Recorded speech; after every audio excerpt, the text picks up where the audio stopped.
Bakit masyado nilang binababa yung benchmark? Parang nakaka-insulto naman yata sa mga Pilipino yan, 'di ba?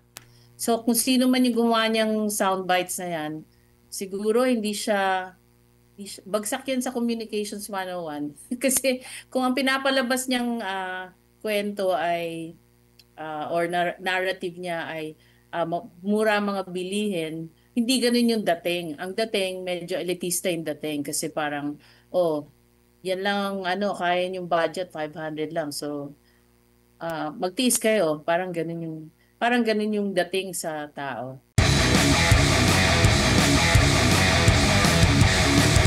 Lagi na lang 'to, eh, taon-taon, ₱500 challenge yata ito, eh.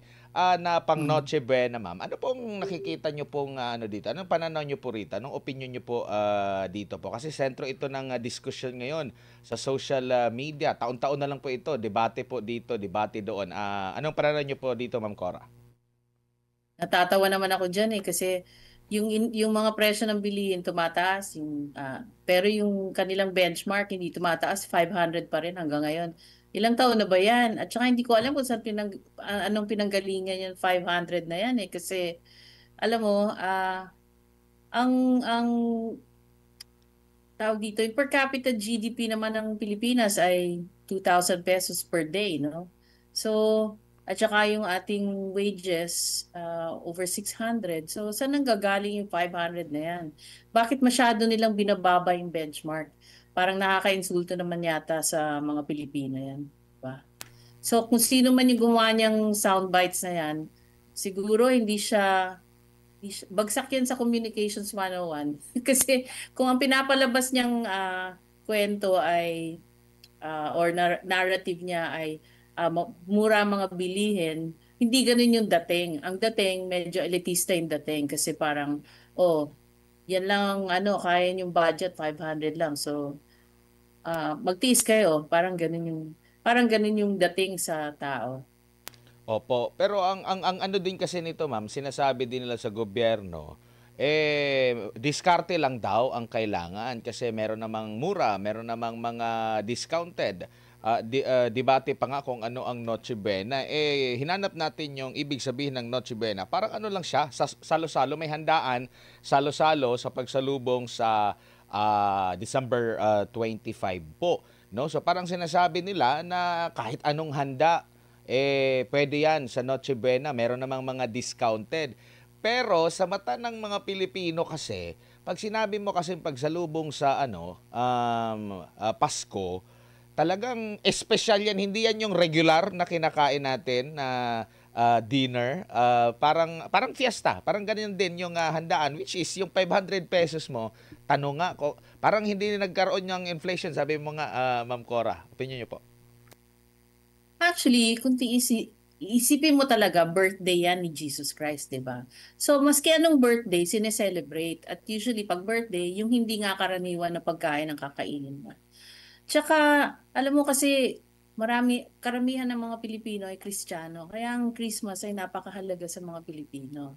So, kung babawasan mo gagawin mo lang 500, parang hindi mo naman binigyan ng importansya si Yeso Cristo in that sense, no? At saka, parang tradition natin na pag Christmas, pinag-iipunan mo yan, pinaghahandaan mo yan, para yung mga bata, magbibigay ka pa ng regalo, di ba?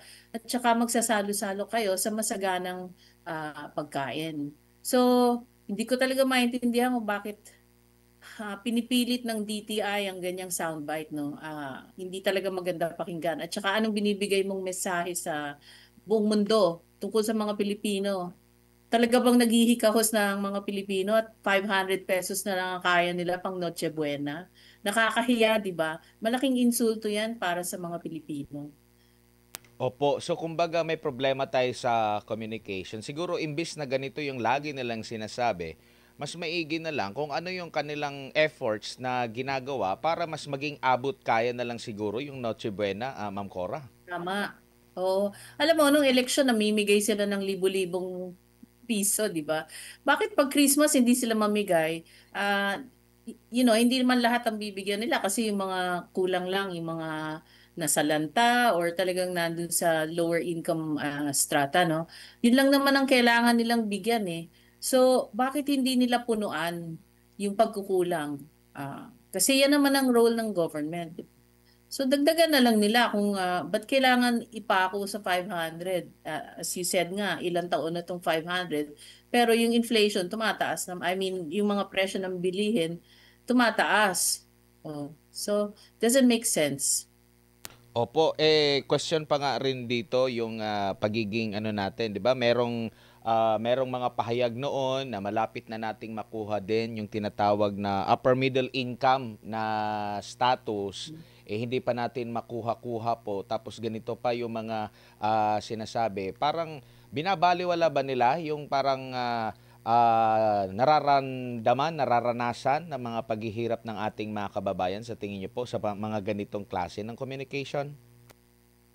Parang ano lang sila, detached from reality. Ganon. Kasi, ewan ko kung bumibisita sila sa mga, alam mo, yung mga mahihirap na lugar, no?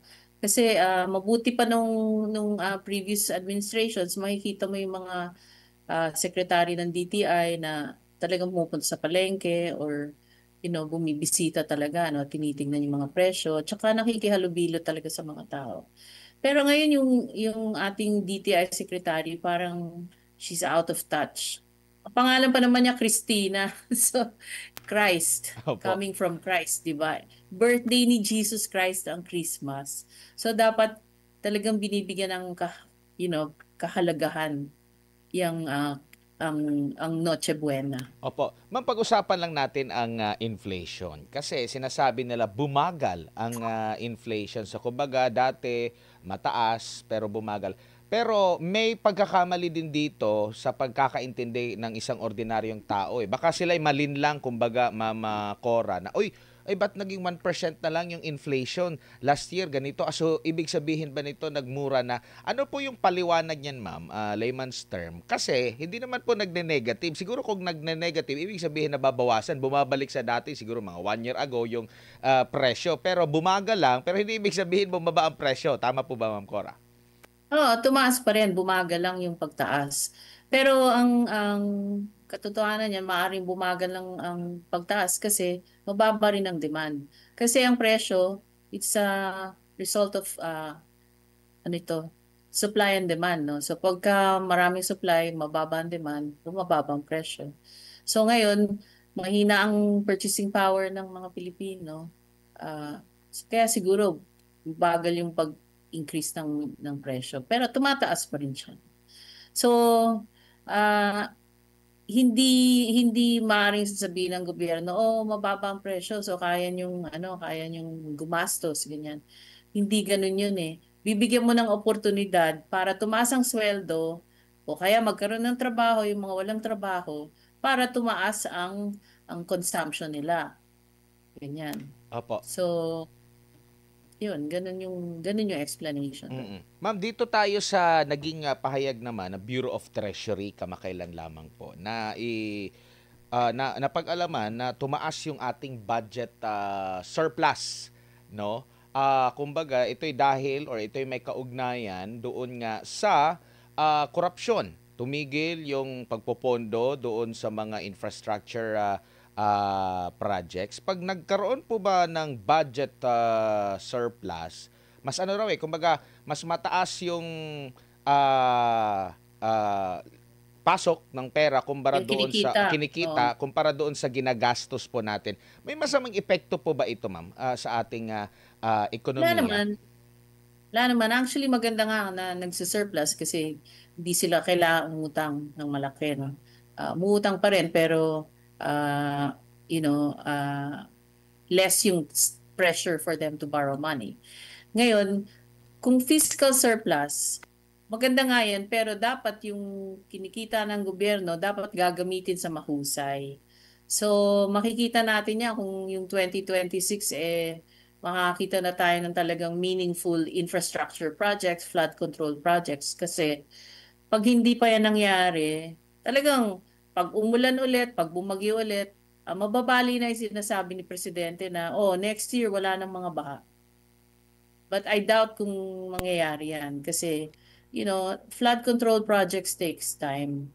Hindi lang yan, yung iba, lalo na yung mga malalawak na ilog na kailangan talagang lagyan ng matataas na no, harang.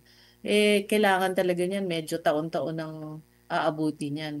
Nag-aksaya na sila ng 3 taon eh. So, tignan natin kung kaya nila ng 1 taon at wala nang babahain ng 2026.